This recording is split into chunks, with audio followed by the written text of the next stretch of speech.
Wait. Will the most startling shift in WNBA history actually happen soon? It's possible that the Indiana Fever are getting ready to trade away Clark, Caitlin. If you believe I'm insane for suggesting this, click the subscribe button immediately because what I'm going to tell you will alter your entire perspective on the Fever's future. You see, I've covered the WNBA long enough to recognize when anything is off. Furthermore, the atmosphere in Indianapolis at the moment is more dubious than a referee yelling at Angel Ree. There are indications everywhere, and they are beginning to form a picture that no one wants to acknowledge. Let me tell you something first, though, before we plunge into this complete craziness. It's not just any player, Caitlin Clark. She is the player that transformed the Indiana Fever from a joke into a must-watch show all by herself. Your grandmother suddenly understands what a Logo 3 is because of her. She is royalty in basketball. Nevertheless, we are discussing the unimaginable here. This is when the exciting part begins. Do you recall Stephanie White rejoining the Fever as their coach? Everyone believed that the pairing of a generational talent and a championship-winning coach was ideal. However, something has been simmering beneath the surface, and it's more repulsive than a missed layup during a crucial moment. There are whispers coming from those close to the squad that will leave you speechless. They assert that there is a fundamental debate regarding Caitlin Clark's use. And people, this goes beyond basketball XS and OS. Power, control, and the destiny of a whole brand are at stake here. This is where things become interesting, so allow me to explain it to you. This season, Caitlin Clark has been battling ailment after injury. You name it, groin problems, quad tightness, etc. The girl who played every game during her freshman year in college has suddenly become more brittle than a glass trophy for a championship. We haven't even reached the All-Star break yet she has already missed more than 10 games. I'm not denying the reality of these injuries, mind you. However, isn't it practical that each time there's tension about her role in the offense, she is abruptly seen wearing street clothes on the bench? And in relation to that tension, do we have some tea to share? According to a number of sources, Caitlin Clark should play more off-ball, according to Stephanie White. Off the ball. Would you be able to tell Michael Jordan to add more screens? Asking a Ferrari to be a golf cart is equivalent to that. Although Clark has been tactful in public, her body language makes it clear.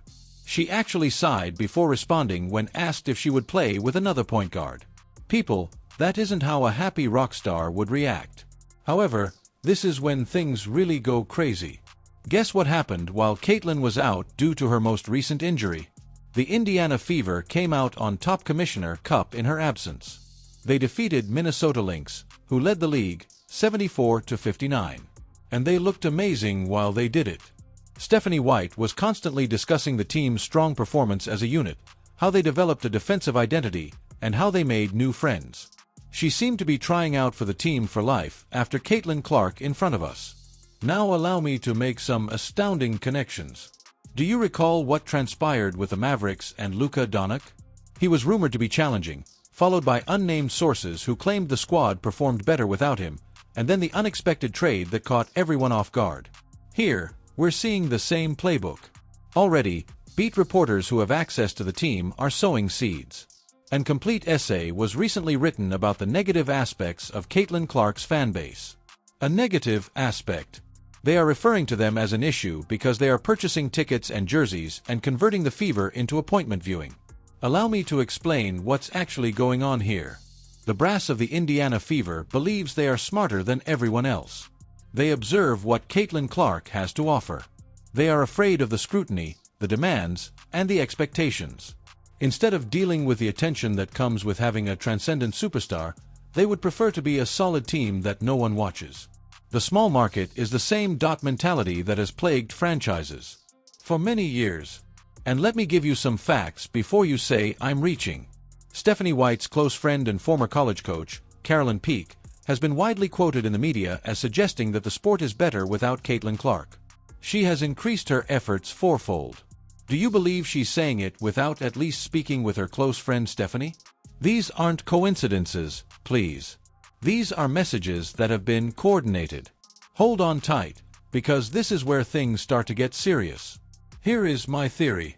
Caitlin Clark will not be traded by the Fever this season or even tomorrow. They are too intelligent for that. They are aware that they must continue to milk the Caitlin Clark cash cow for a minimum of 1 or 2 more years, even if they are already setting the stage for her departure. In addition to altering the plot and prepping the fanbase for life beyond 22, they are also developing other players. Consider it. Caitlin has been less promoted and the team has been more. Instead of focusing on Caitlin Clark and the Fever, they are promoting Fever basketball. Their goal is to develop an identity that isn't centered on a single individual. And they might pull the trigger when the time comes, perhaps when Sarah Strong or whoever the next big thing is, enters the draft. They say it's best for the team's future and will move Caitlin for draft picks and cap space. The most absurd thing is that they may even persuade themselves that what they are doing is correct. See, we can win without the drama, they will argue, citing the Commissioner's Cup victory that was achieved without her. They will discuss team basketball, creating a sustainable culture, and all the business jargon that sounds fine at a press conference but has no real meaning when the seats are empty. What truly excites me, though, is this. This franchise was salvaged by Caitlin Clark. The Fever had no significance prior to her. They were performing for audiences that would have packed a library. She gave a team that sorely needed all 3 things: excitement, energy, and attention. They now wish to portray her as the issue. It's like saying that the sun is too bright. What could be more offensive? How her injuries are being treated. Each update is ambiguous. Every timeline is ambiguous. There was no further harm discovered. Even so, what does that mean? We don't want to tell you the truth, so it sounds like lawyers speak for us. Furthermore, they have been experimenting with lineups that don't prominently showcase her due to these ailments. Let's discuss the implications of this for the league. Caitlin Clark's significance extends beyond the Fever. She is significant to the WNBA as a whole. She has boosted coverage, attracted new fans, and elevated women's basketball to previously unheard-of levels of prominence.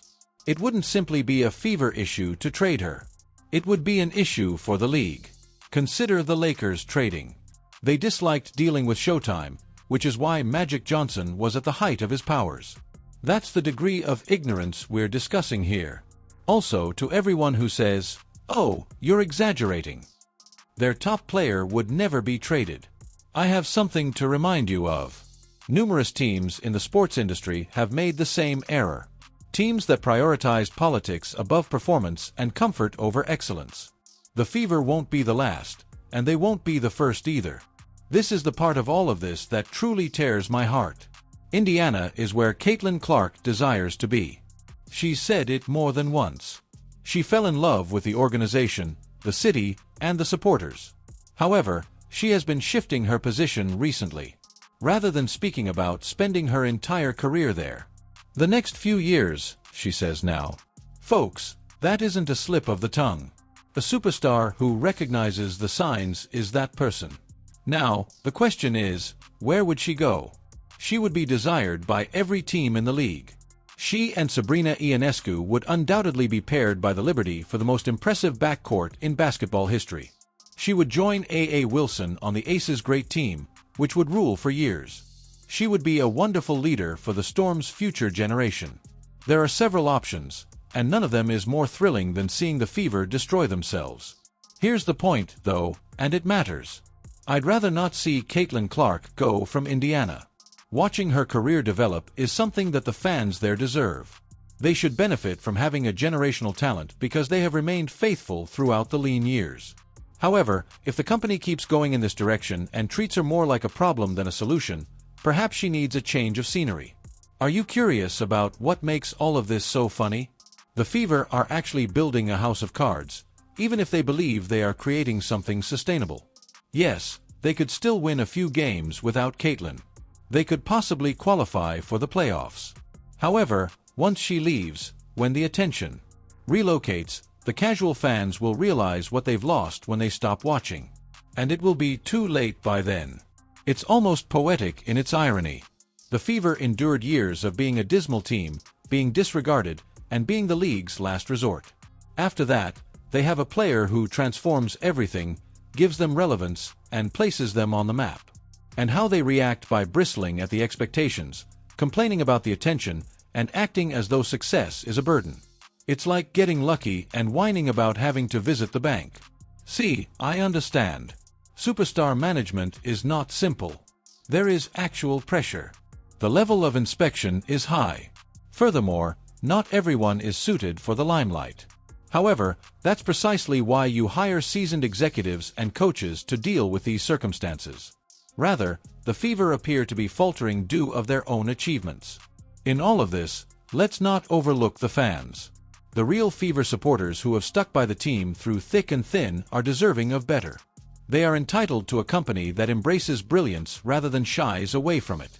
For the next 10 years, they should be able to see Caitlin Clark wear a Fever jersey without worrying about when the next big thing will happen. This is the bottom line. The Indiana Fever are facing a decision. They have two options.